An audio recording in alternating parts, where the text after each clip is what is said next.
Appendix 12 Kinds of Kamma. The presentations in the commentaries and sub-commentaries on the 12 kinds of Kamma, classified as 3 groups of 4, can be summarized as follows. Group number 1, classified according to the time of taking effect. Paka kala, time of ripening. 1. Buddhadhamma Vedaniya Kamma, immediately effective Kamma. Kamma bearing fruit in the present, i.e. in this state of existence. Either good or bad Kamma performed at the time of the first impulsive mind moment. Javana Chitta, mind moment of running through an object. Although there are 7 such mind moments in one cognitive series, Javana Vitti, the first Javana Chitta, is also referred to as the first intentional impulse, Javana Chetana. This kind of Kamma only bears fruit in this lifetime. It does not have the opportunity to bear fruit If it does not have the opportunity to bear fruit in this lifetime, it becomes ahosi Kamma, i.e. it will no longer bear fruit. See below. The reason it bears fruit in this lifetime is that it constitutes the first moment of intention and is not subject to other forms of Kamma.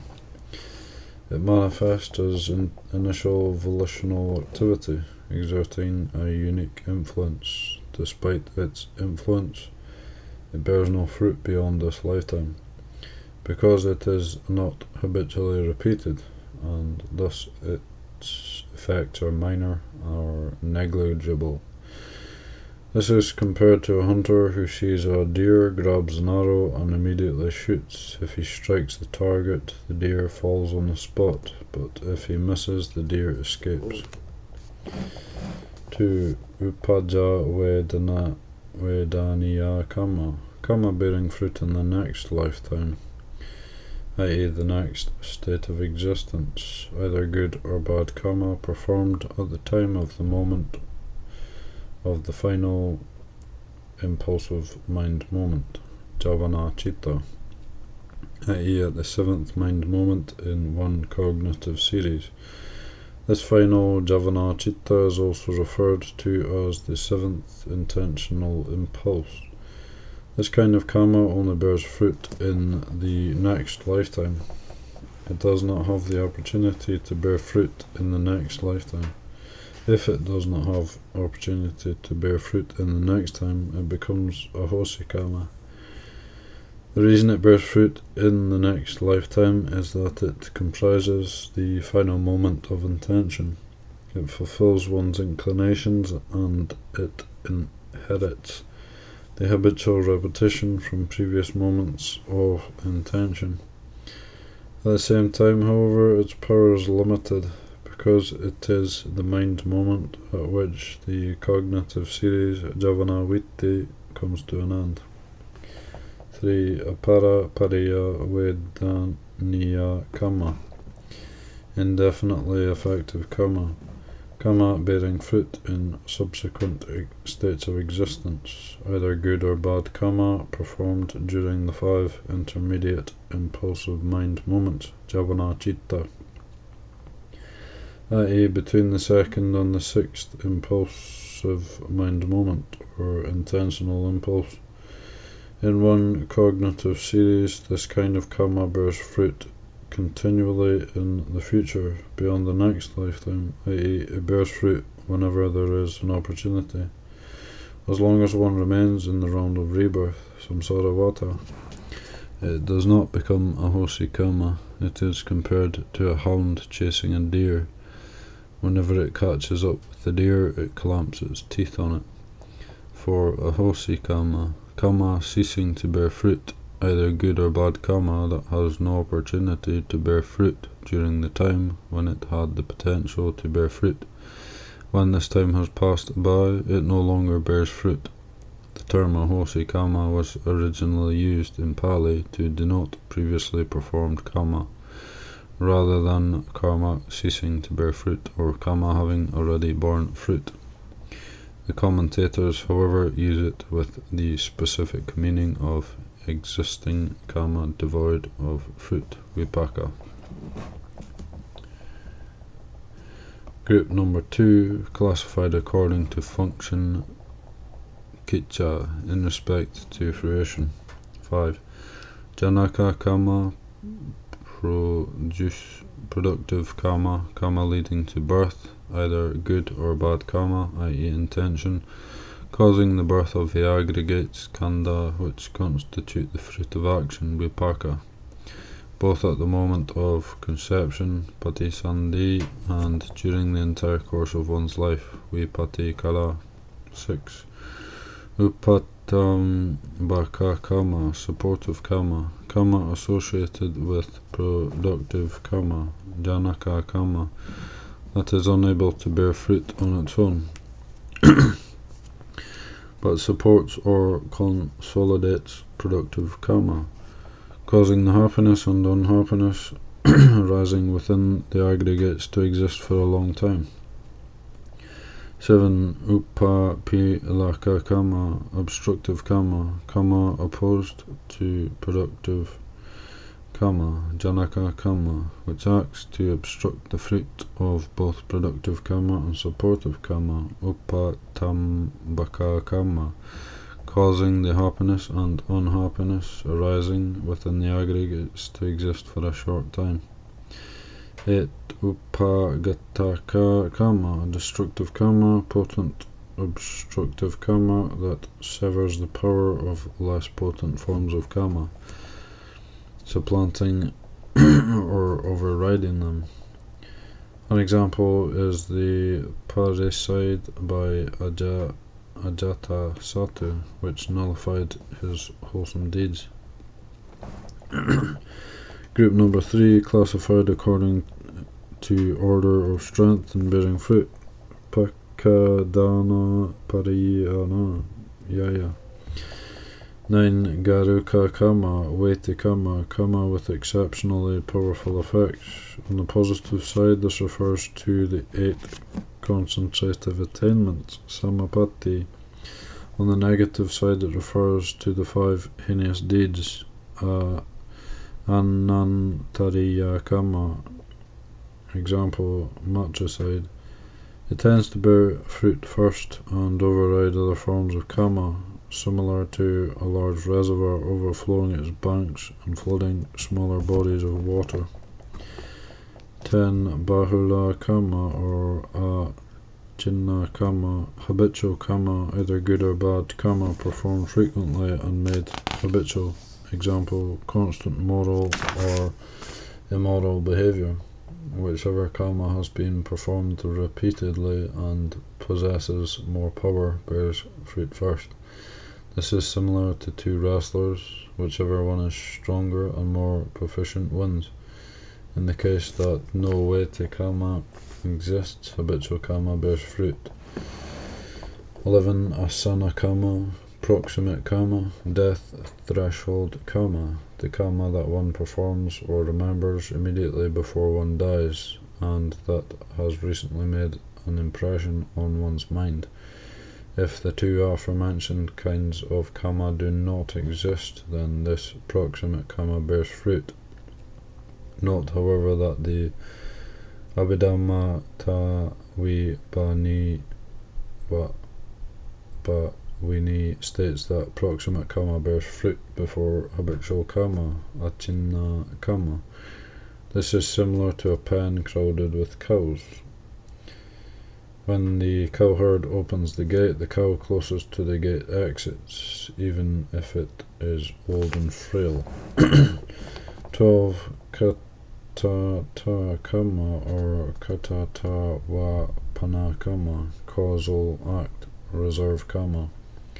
Karma performed with weak intention, or karma performed indirectly with some other intention in mind.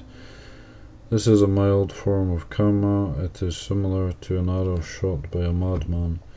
Whenever the 3 aforementioned kinds of karma do not exist, this reserve karma bears fruit. The Buddhadhamma Sangha contains another set of 4 kinds of Kamma, for a total of 16 kinds. Group number 4, classified according to location, i.e. sphere of existence, bhava, of effect, pakatana. 13 akusala kamma, unwholesome kamma, with the exception of restlessness, udacha. In another sense, this refers to the 10 unwholesome courses of action, akusala kamma pata. Such unwholesome action is likely to lead to birth in states of misery, apaya bhumi. 14 kamma vachara kusala kamma. Wholesome kamma on the level of the sense sphere, kamma vachara. For example, the 10 bases of meritorious action, puna kriya vatu. Such action is likely to lead to birth in the 7 sensuous happy planes, kamma sugati bhumi, the human realm and the 6 celestial realms, saga. 15 rupa vachara kusala kamma. Wholesome kamma on the level of the fine material plane, rupa vachara. This refers to the 4 fine material jhanas of those individuals who have not yet realized the fruit of arahantship. Such actions is likely to lead to birth in the fine material sphere, rupa bhava. 16 arupa vachara kusala kamma. Wholesome kamma on the level of the formless plane, arupa vachara. This refers to the 4 formless jhanas of those individuals who have not yet realized the fruit of arahantship. Such action is likely to lead to birth in the formless sphere, arupa bhava. The Buddhadhamma Sangha arranges these 4 groups of kamma in the following order: Group 1 equals Group 2, Group 2 equals Group 3, Group 3 equals Group 1, Group 4 equals Group 4. The Visuddhimagga arranges the groups as follows: Group 1 equals Group 1, Group 2 equals Group 3, Group 3 equals Group 2. The Manoratta Purani explains the 12 kinds of kamma in more detail than it in any other text. It defines this classification of kamma as an exposition by sutta specialist, Suttantika Pariyaya. It only counts 11 distinct kinds of kamma, as it considers a hosi kamma as simply the condition in which various forms of kamma do not bear fruit. It claims that this term is inserted in various passages simply to describe various other forms of kamma, and is thus not a distinct form of kamma in itself. It goes on to explain that an exposition in accord with the Buddhadhamma Pariyaya refers to 16 kinds of kamma based on the 4 accomplishments, sampatti, and the 4 defects, vipatti. There are several other commentarial texts which present an incomplete description of these various kinds of kamma, most notably the Papancha Sudani, which only explains the first and second groups. It is fair to say that these 12 kinds of kamma represent a commentarial interpretation, although some of these factors have a clear basis in the Pali Canon. This is true in particular with the first 3 factors of the first group, classified according to the time of taking effect. Monks, what is the result of kamma? The result of kamma, I say, is threefold: to be experienced in the present Dittave Dhamme, or in the next rebirth Upade Va, or on some subsequent occasion Apare Va Pariyaye.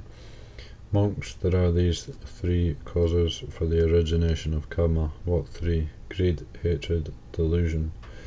Any kamma fashioned through greed, born of greed, caused by greed, originated by greed, fashioned through hatred, fashioned through delusion, originated by delusion, ripens wherever the individual is reborn.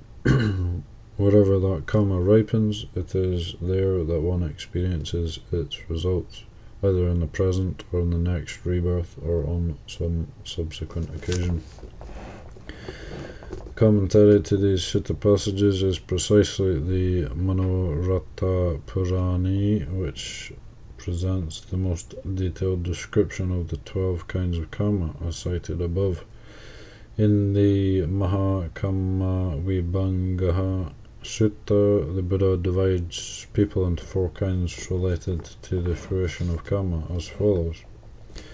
The first kind of person performs the 10 unwholesome courses of action. On the dissolution of the body after death, he reappears in a state of deprivation, in an unhappy destination, in perdition, even in hell.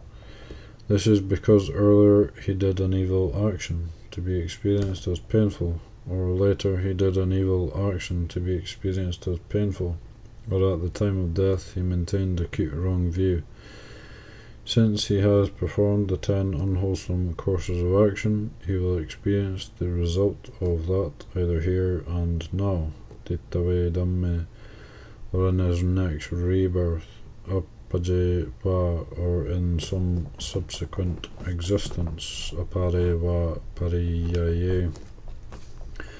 The second kind of person similarly performs the 10 unwholesome courses of action, yet on the dissolution of the body after death, he reappears in a happy destination, even in the heavenly world. This is because earlier he did a good action to be experienced as pleasant, or later he did a good action to be experienced as pleasant, or at the time of death he maintained right view to the full. But since he has performed the 10 unwholesome courses of action, he will experience the results of that either here and now, or in his next rebirth, or in some subsequent existence. The third kind of person performs the 10 wholesome courses of action. On the dissolution of the body after death, he reappears in a happy destination, even in the heavenly world. This is because earlier he did a good action to be experienced as pleasant, or later he did a good action to be experienced as pleasant, or at the time of death he maintained right view to the full. Since he has performed the 10 wholesome courses of action, he will experience the result of that either here and now, or in his next rebirth, or in some subsequent existence.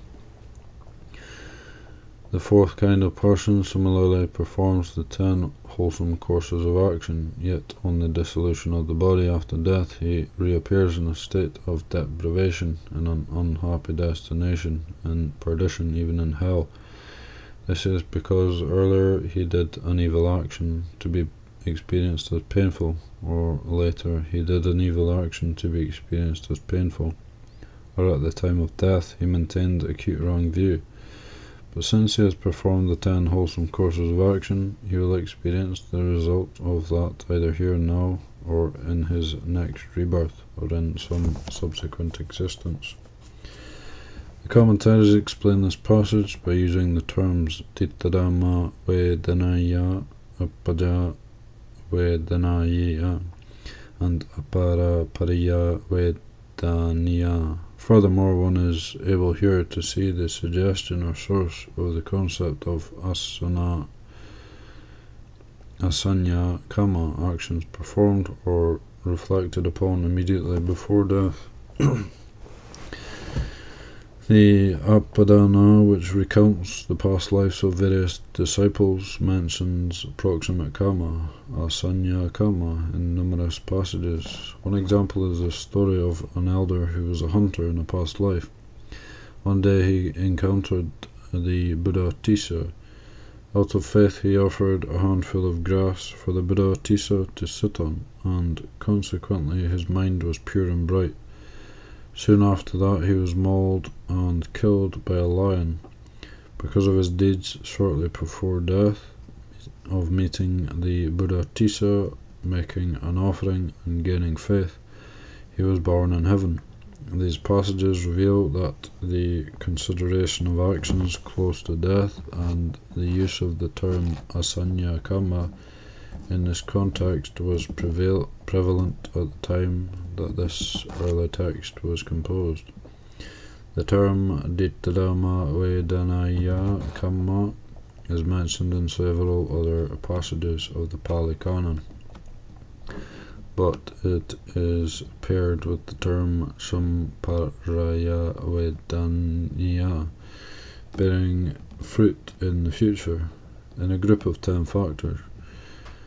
The remaining 8 factors are Sukha Vedanaya, bearing fruit as pleasure, Dukkha Vedanaya, bearing fruit as pain, Paripaka Vedaniya, bearing fruit for an individuality brought to maturity, bearing fruit for an individuality whose time has come, Paripaka Vedaniya, bearing fruit for an individuality whose time has not yet come,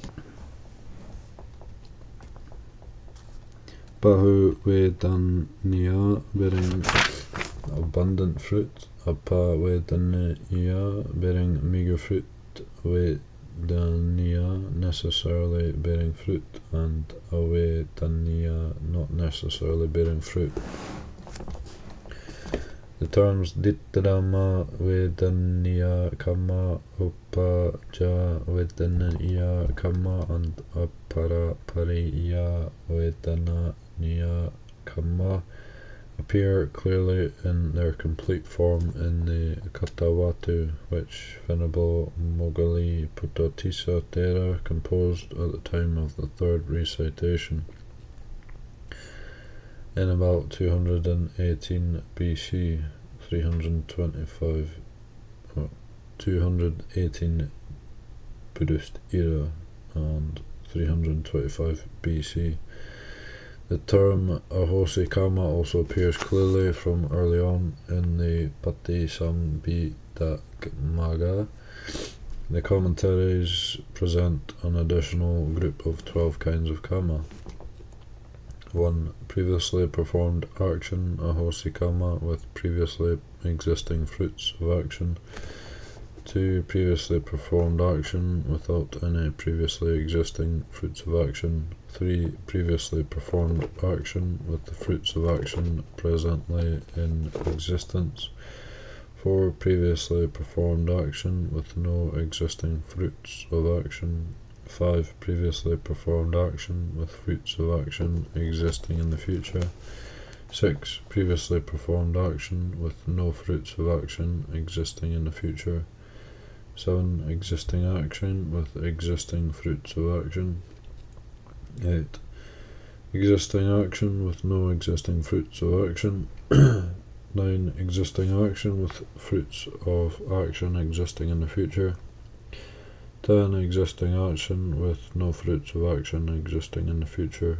11. Action existing in the future with fruits of action existing in the future. 12. Action existing in the future with no fruits of action existing in the future.